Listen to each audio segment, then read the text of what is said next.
Gulliver, who was tied to the chain, decided to look into his house. Gulliver knelt down and crawled into the temple.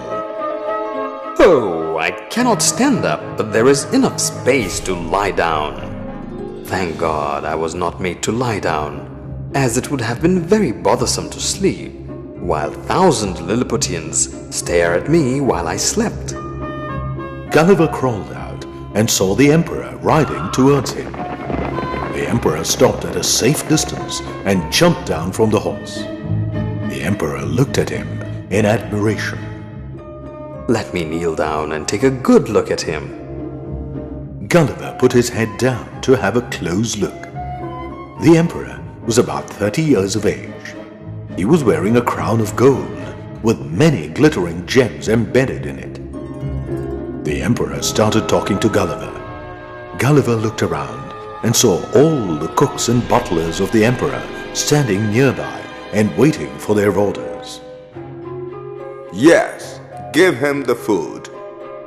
At the order of the Emperor, 20 cars containing meat and 10 carts loaded with clay jugs filled with wine were pushed.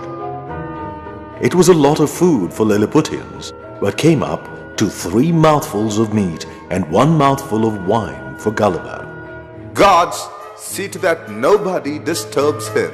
There was a big crowd around Gulliver. Someone from the crowd shot an arrow at Gulliver.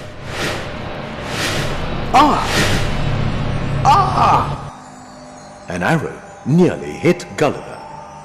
Arrest those men. There were 6 men who troubled Gulliver with an arrow.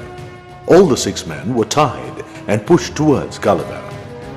Gulliver collected all the 5 men and put them in his pocket.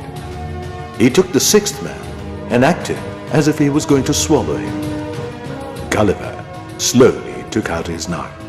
The crowd gasped in horror. I will never harm any one of you. Let me release you. The moment he was let down, he ran out of his sight. Gulliver released the other 5 from his pocket. I have to spend my days on this bare floor. The next day, Gulliver heard some noise outside his home. When he came out, Gulliver saw the Lilliputians preparing a bed and blankets for him.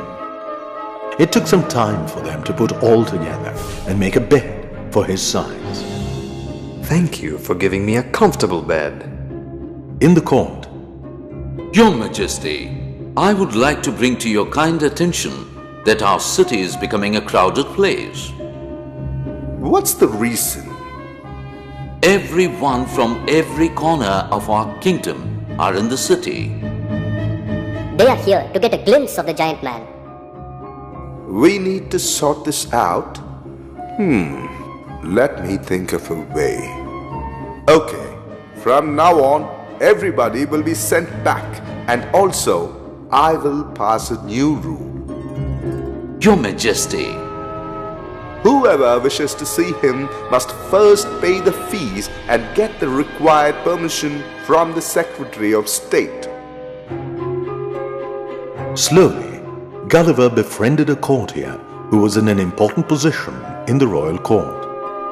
Oh, welcome, my friend. How are you, my friend? Are you comfortable here? Very fine. Okay, coming to the point, I'm here to tell you the important talk that was held today in the court. What is that? The ministers and the royal advisors still feel that you might be a danger. And some of the others feel that the amount of food that you eat will soon empty all our stores and cause the citizen to starve to death. I see. Some suggested that it would be much better to kill you with poisonous arrows. But others argued that even after death, you would cause much harm. Rotting of your body will cause a plague and kill many innocent citizens as well. I have no other option but to stay to find out the fate that awaits me in the future. Do not worry. The there are some, including the Emperor, who supports you and remembers that how you have forgiven the 6 people who disturbed you. Oh, Our Emperor has ordered that every village has to deliver every morning 6 oxen, 40 sheep, and bread and wine for you. I am grateful to your Emperor. Days passed. One day, the emperor visited Gulliver. Oh, Emperor, accept my greeting. How do you do, giant man? I am fine. Is your stay here comfortable? Everything is fine except my freedom. I request you to free me. You must be patient, my friend. We have never treated you unkindly, and I assure you that we'll set you free very soon too. Right now, I must ask you to let my men search you. I hope you won't be offended. It's our law. We search every stranger who comes here.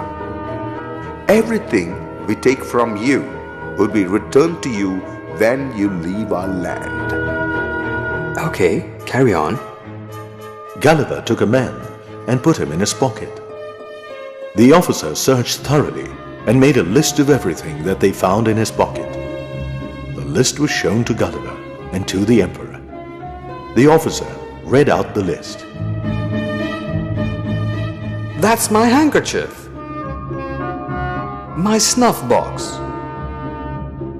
That, of course, is my comb. Similarly, there was a description about the clock, razor, pocket knife, sword, purse, and pouch hanging from the belt, pistol, bullets, and gunpowder.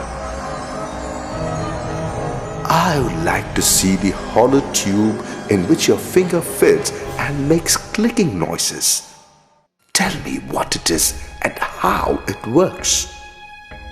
Gulliver took out the pistol and showed it to the emperor. I will explain how to load it. I would like to warn everyone, as it will make a very loud noise. But I promise that no one will be harmed. Despite his assurance, the shot scared the Lilliputians so much that several of them fell down to the ground, and many others ran away shrieking in terror. Gulliver gently placed the pistol on the ground. I request you to be careful with the gunpowder because a little spark could cause it to blow up the whole city. Please hand over the rest to our officer. Don't worry, giant man. All your things will be looked after well and will be returned to you. That is my promise to you.